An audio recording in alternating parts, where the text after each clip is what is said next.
Hello বন্ধুরা, তোমরা সবাই কেমন আছো বলো? আশা করি সবাই খুব ভালো আছে, আর আমিও কিন্তু অবশ্যই ভালো আছি।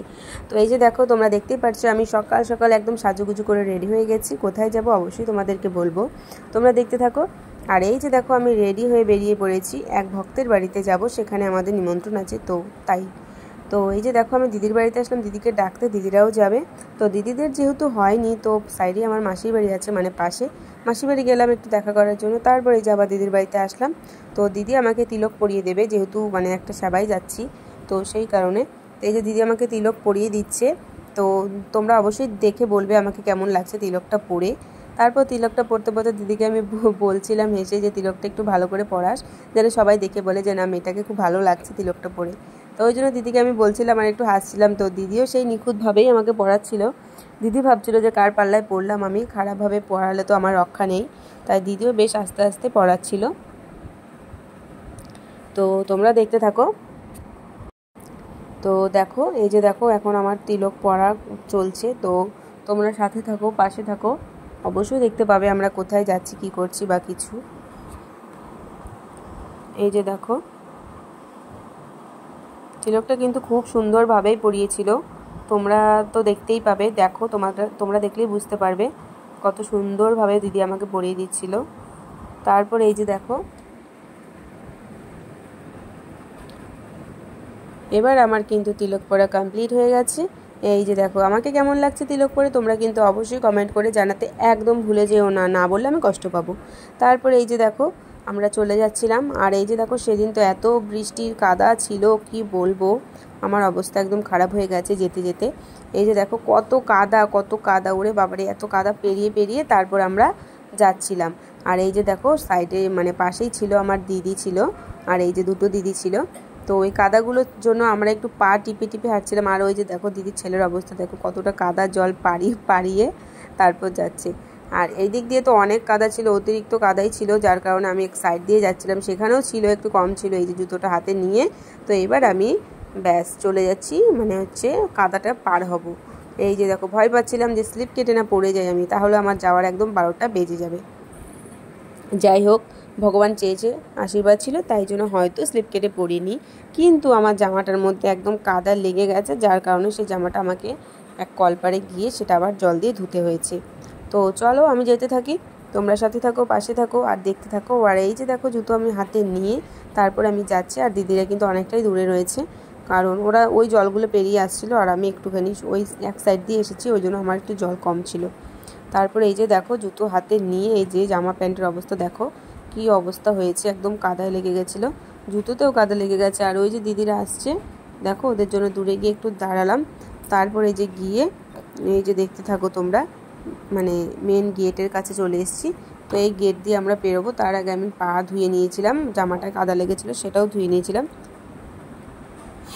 তারপর তোমরা দেখতে থাকো। এই যে দেখো, আমি হেঁটে হেঁটে যাচ্ছি, মানে হচ্ছে রাস্তার ওপরে আমার দিদিরা আসবে গাড়ি নিয়ে, আরেকটা দিদি আসবে। এই যে দেখো, দিদিরা গাড়ি নিয়ে চলে এসছে। তো আর গাড়িতে যে কীভাবে বসেছে সেটা যদি তোমরা একটু দেখো, তোমরা তো হাসতে হাসতে তোমাদের পেট ব্যথা হয়ে যাবে। আমাদের তো পেট ব্যথা হয়েই গেছে, তোমাদেরও ব্যথা হয়ে যাবে। তো তোমরা দেখতে থাকো, মানে একজনের কোলে আরেকজন উঠেছে। আর আমি দেখো, এই যে দেখো, আমার দিদির মেয়ে ওর কোলে উঠে বসেছিলাম, নয়তো আমাকে বলছিল গাড়ি থেকে ফেলে দেবে, নেওয়া যাবে না। তারপর যাই হোক, যেহেতু এক প্রভুর বাড়ি যাব, তো যেতে তো হবেই, মানে গাড়ির চাকার সাথে বেঁধে নিলেও আমাকে সে পেছন পেছন যেতেই হবে। তারপরে এই যে দেখো, প্রভুর বাড়িতে চলে এসেছি। এই যে দেখো, এখানে রান্নাবান্না হচ্ছিলো সাইডে। তারপরে এই যে দেখো, এই সে অপূর্ব জায়গা, যার জন্য আমি এত কাদা পার করে, মানে কাদা পেরিয়ে এতটা দূর, এতটা কষ্ট করে তারপরে আমি আসলাম শুধু এই দর্শন পাওয়ার জন্য, আমার রাধা মাধবের দর্শন পাওয়ার জন্য। আর এই যে দেখো, এখানে এক প্রভু ছিল, উনি হিন্দিতে সব মানে বলছিল, মানে পাঠ করছিল। তো আমরা সবাই শুনছিলাম, শ্লোকগুলো শুনছিলাম। তো যেহেতু মাইকে বলছিল, সেই কারণে তোমাদের তো আমি শোনাতে পারছি না, তো মুখেই বলছি। তোমরা শুনতে যেহেতু পারছো না, তো আমার কথাটাই তোমরা শোনো, আর কি করা যাবে, আমি দুঃখিত। তো তোমরা দেখতে থাকো, আরও অনেক কিছু দেখতে পাবে। ভিডিওটা কিন্তু কেউ স্কিপ করবে না, পুরো ভিডিওটা মানে প্রথম থেকে শেষ পর্যন্ত অবশ্যই চেষ্টা করবে দেখার, তোমাদের আশা করি ভালো লাগবে। তারপর এই যে দেখো, রাধাকৃষ্ণের দোল, আমি একটু মানে সাইডে একটা দিদিভাই ছিল, ওই দিদিভাই দোল দিচ্ছিল।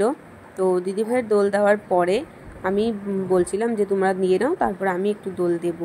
তারপরে এই যে দেখো সবার হয়ে গেছে, পরে লাস্টে আমি একটুখানি এই যে দোল দিচ্ছিলাম রাধাকৃষ্ণকে, মানে দোলনায় দোলাচ্ছিলাম। তো তারপরে এই যে আমি একটুখানি তোমাদের সাথে একটুখানি দর্শন না করলে তো আমার আবার ভালো লাগে না। তারপর দেখো এখানে আরতি হচ্ছিল, মানে ভোগারতি হয়েছে। ভোগারতি শেষে এই যে মানে ভোগারতি গানে সবাই নাচছিল, গানের পরে নাচছিল। তারপরে এই যে দেখো, তো তোমরাও দেখতে থাকো ওটা, আশা করি তোমাদের ভালো লাগবে, অবশ্যই ভালো লাগবে। এই যে দেখো সব থেকে ভালো লাগছিলো এই যে দেখো সবাই নাচছিল, দেখো শাড়ি পরে খুব সুন্দরভাবে সবাই নাচছিল। তারপরে যে ভোগারতি শেষ হয়ে গেছে, পরে আমরা প্রসাদ নিতে বসে পড়েছি।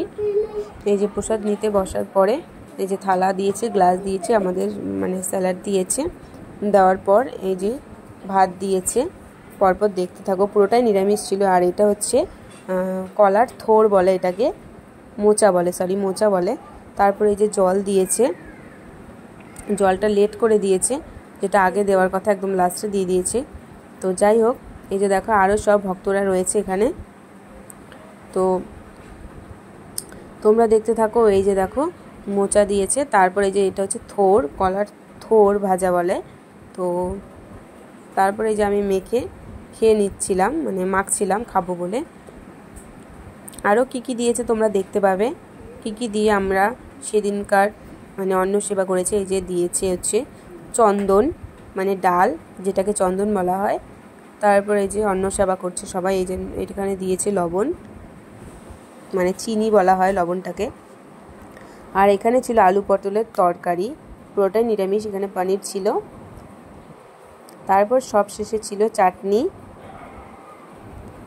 ছিল, পায়েস ছিল, এই যে পায়েস ছিল, একটা করে তালের বড়া দিয়েছিল। তারপর এই যে এখানে ছিল গুরুদেব। তো খাওয়ার শেষে সবার শেষে গুরুদেবকে একটুখানি তোমাদের সাথে দর্শন করালাম। গুরুদেব ছিল, তারপর ছিল পাশে ছিল তোমার হচ্ছে গিয়ে ছিল রাধা মাধব। তো কেমন লাগছে দেখো, কি অপূর্বভাবে সাজিয়েছে, খুব সুন্দর লাগছিল, মানে কি বলবো, এতটা সুন্দর লাগছিল ধারণার বাইরে। এই যে তোমাদের একটু সামনে থেকে দেখিয়ে নিলাম। তো ভিডিওটা আর বেশি বড় করব না, এই পর্যন্তই, অনেকক্ষণ থেকে বকবক করে যাচ্ছি। আর এইদিকে দেখো সব গীতা ছিল, গীতাগুলো ছিল এখানে, পাঠ করে গীতাগুলো এইখানে। তারপর এই যে দেখো সব শেষে এবার আমরা বাড়ির দিকে রওনা হব। এই যে আমরা বাইরে বেরিয়ে পড়েছি যে বাড়ি যাওয়ার জন্য। তারপর এই যে দেখো সবাই বাইরে বেরিয়েছে যাওয়ার জন্য। তো আমরা বাড়ি যাই। তোমরা ভিডিওটা দেখে লাইক, কমেন্ট, শেয়ার আর সাবস্ক্রাইব করে দিও, পাশে থেকো। এই পর্যন্তই, পরের ভিডিওতে দেখাবে, টাটা।